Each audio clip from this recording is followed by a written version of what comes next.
ഇന്നത്തെ ബജറ്റ് അവതരണം പ്രതിപക്ഷത്തെ നിരാശരാക്കിയിട്ടുണ്ട്. രാഷ്ട്രീയ പ്രഖ്യാപനങ്ങൾ നടത്തി ബജറ്റിന്റെ പവിത്രത ധനകാര്യമന്ത്രി നഷ്ടപ്പെടുത്തിയെന്ന വിമർശനവുമായാണ് പ്രതിപക്ഷ നേതാവ് വി.ഡി. സതീശൻ എത്തിയത്. ബജറ്റിന് ഒരു വിശ്വാസ്യതയുമില്ലെന്നും പ്രതിപക്ഷത്തെ വിമർശിക്കാനുള്ള ഡോക്യുമെന്റാക്കി ബജറ്റിനെ മാറ്റിയെന്നുമാണ് വി.ഡി. സതീശൻ വാർത്താ സമ്മേളനത്തിൽ തുറന്നടിച്ചത്. ബജറ്റിൽ ആദ്യം മുതൽ അവസാനം വരെ രാഷ്ട്രീയ വിമർശനമാണുള്ളതെന്നും പ്രതിപക്ഷത്തെ വിമർശിക്കാനുള്ളതാണോ ബജറ്റ് രേഖയെന്നും പ്രതിപക്ഷ നേതാവ് ചോദിച്ചു. ലൈഫ് മിഷൻ സംബന്ധിച്ച് പ്രഖ്യാപനം നടത്തി. കഴിഞ്ഞ വർഷം 717 കോടി രൂപ ബജറ്റിൽ പ്രഖ്യാപിച്ചു.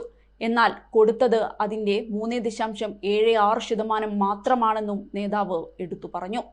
UDFന്റെ കാലത്ത് ഉമ്മൻചാണ്ടി സർക്കാർ കൊണ്ടുവന്ന വിഴിഞ്ഞം പദ്ധതിയെക്കുറിച്ചാണ് ബജറ്റിൽ ഏറ്റവും കൂടുതൽ പരാമർശിച്ചിരിക്കുന്നത്.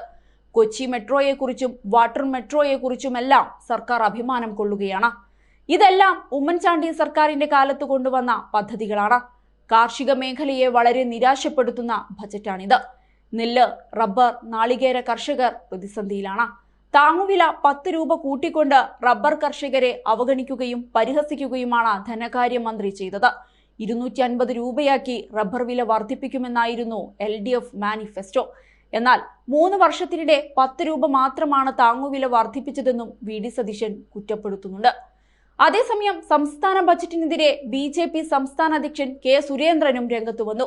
ബജറ്റ് പുത്തിരിക്കണ്ടം പ്രസംഗം, പരാമർശങ്ങൾ പലതും വസ്തുതാവിരുദ്ധം, തകർന്ന സമ്പദ്ഘടനയെ രക്ഷിക്കാൻ ഒരു മന്ത്രവും ബജറ്റിലില്ലെന്നാണ് അദ്ദേഹം വിമർശിച്ചത്.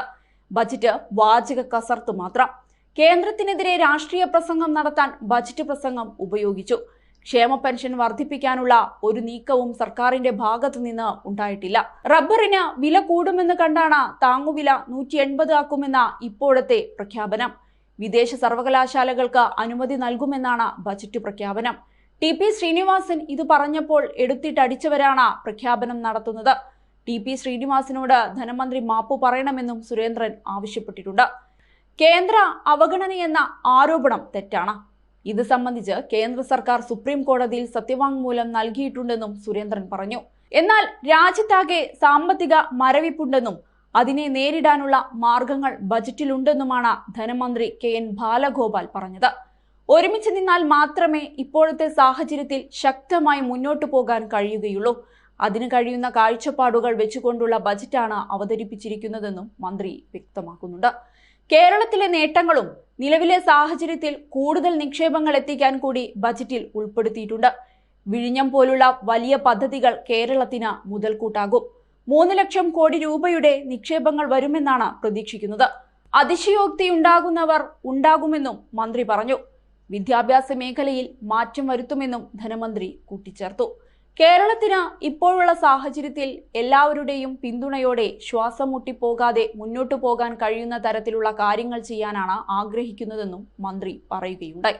ഏതായാലും ബജറ്റ് അവതരണത്തിൽ ഇനിയും കൂടുതൽ പഴി പ്രതിപക്ഷ പാർട്ടികൾ ഉന്നയിക്കുമെന്നതിൽ സംശയം വേണ്ട.